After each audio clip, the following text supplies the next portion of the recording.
Hey guys, we are starting our very first novel together. It is called Maniac Magee, excuse me.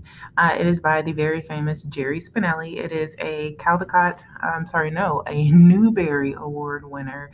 It is also a classic novel that many of your parents or other older siblings may have read in the past. So now you get to join the number of people who have read this story, and hopefully you enjoy it as we work through it. We are going to use this story to help us cover a lot of our reading standards for fiction.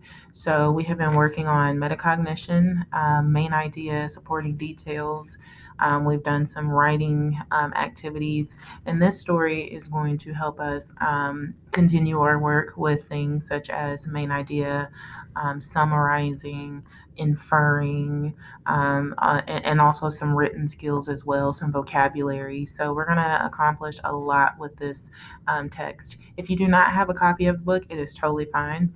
I have purchased for you the digital copy, so you can use it to refer to the text if you need to at any point. You can also use this video to pause and rewind whenever you need to refer to the text, or if there's a part of the story that you need to rehear, you can always replay this video. So we're going to start Maniac Magee. I'm going to read to you the before the story part, which is the very first part before we get to the story. They say Maniac Magee was born in a dump. They say his stomach was a cereal box and his heart a sofa spring.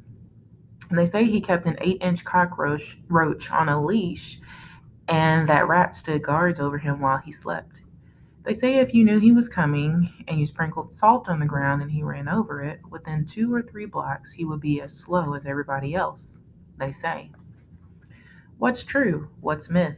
It's hard to know.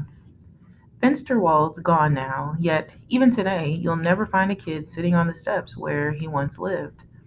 The little league field is still there, and the bandshell. Cobble's corner still stands at the corner of Hector and Birch, but if you ask the man behind the counter, he'll take the clump of string out of the drawer and let you see it. Grade school girls in 2 mills still jump rope and chant, Maniac, Maniac, he's so cool, Maniac, Maniac. Don't go to school, runs all night, runs all right, Maniac, Maniac, kiss the bull. And sometimes the girl holding one end of the rope is from the west side of Hector, and the girl on the other end is from the east side. And if you're looking for Maniac McGee's legacy or monument, that's as good as any, even if it wasn't really a bull. But that's okay because the history of a kid is 1 part fact, 2 parts legend, and 3 parts snowball. And if you want to know what it was like back when Maniac McGee roamed these parts, well, just run your hand under your movie seat and be very, very careful not to let the facts get mixed up with the truth. Now we're ready to start part 1, chapter 1. Maniac McGee was not born in a dump. He was born in a house, a pretty ordinary house, right across the river from here in Bridgeport. And he had regular parents, a mother and a father, but not for long. One day his parents left him with a sitter and took the P&W high-speed trolley into the city. On the way back home, they were on board when the P&W had its famous crash, when the motorman was drunk and took the high trestle over the Schuylkill River at 60 miles an hour, and the whole caboodle took a swan dive into the water. Just like that, Maniac was an orphan.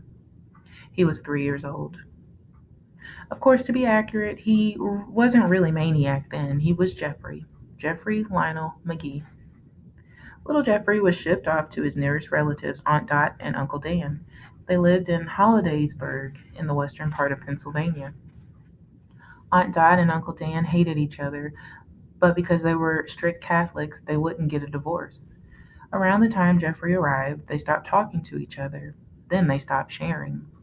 Pretty soon there were 2 of everything in the house: 2 bathrooms, 2 TVs, 2 refrigerators, 2 toasters, and if it were possible, they would have had 2 Jeffreys. As it was, they split them up as best they could. For instance, he would eat dinner with Aunt Dot on Monday and Uncle Dan on Tuesday, and so on. 8 years of that. Then came the night of the spring musical at Jeffrey's school. He was in the chorus. There was only one show and one auditorium, so Aunt Dot and Uncle Dan were forced to share at least that much. Aunt Dot sat on one side, Uncle Dan on the other. Jeffrey probably started screaming from the start of the song, which was taught to the animals, but nobody knew it because he was drowned out by all of the other voices. Then the music ended and Jeffrey went right on screaming, his face bright red by now, his neck bulging. The music director faced the singers frozen with his arms still raised. In the audience, faces began to change. There was a quick smatter of giggling by some people who figured the screaming kid was some part of the show, some funny animal maybe. Then the giggling stopped, and eyes started to shift, and heads started to turn, because now everybody could see that this wasn't part of the show at all. That little Jeffrey Magee wasn't supposed to be up there on the risers, pointing at his aunt and uncle, bellowing out from the midst of the chorus, "Talk! Talk, will ya? Talk, talk, talk!" No one knew it then, but it was the birth scream of a legend. And that's when the running started. 3 springy steps down from the risers, girls in pastel dresses screaming, the music director lunging, a leap from the stage, out the side door into the starry sweet onion grass smelling night. Never again to return to the house of 2 toasters. Never again to return to school. And that is chapter 1.